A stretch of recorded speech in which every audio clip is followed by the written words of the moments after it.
As we left Jerusalem and headed south, there was a rapid and dramatic shift in the landscape.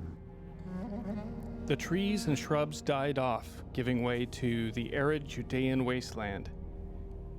Inhabited only by Bedouins and those visiting the Dead Sea, or the few oases and springs that punctuate the oppressive landscape with solitary points of green. I was really impressed by the greenness of northern Israel, and I was equally surprised by Masada and the bleakness of that place.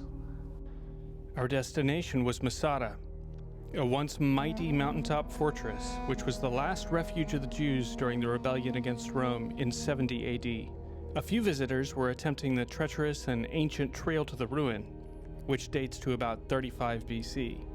The Jewish historian Josephus called this path the Serpent. When describing it, he said, "He that would walk along it must first go on one leg and then on the other.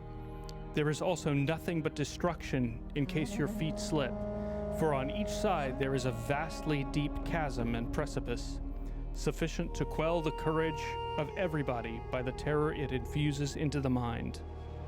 Fortunately, the ruin is now also accessible by cable car, which dates to about 1998 AD.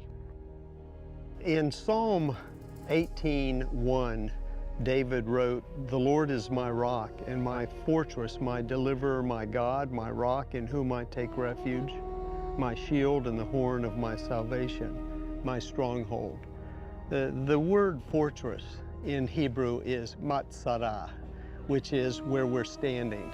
What started in Jesus' prophecy in Matthew 24, a rebellion and the fall of Jerusalem, this was the last stand. This was a fortress that was built by Herod the Great, who used this as an escape. It was like an insurance policy. He put his wives and children here when he went to Rome to receive the anointing of Rome, if you will, so that he could come back and be king and begin his kingly rule, which is, of course, recorded throughout the early part of the New Testament. But Herod the Great built palaces here. There was a swimming pool behind me. There's a huge palace before me on the north side of the ancient ruins. But all of that was part of the biblical story. The reason I read Psalm 18 is because Masada, it doesn't necessarily mean David meant this place, but he no doubt knew about this place and very well may have been signifying that this is an example of how God is a great rock and fortress for his people.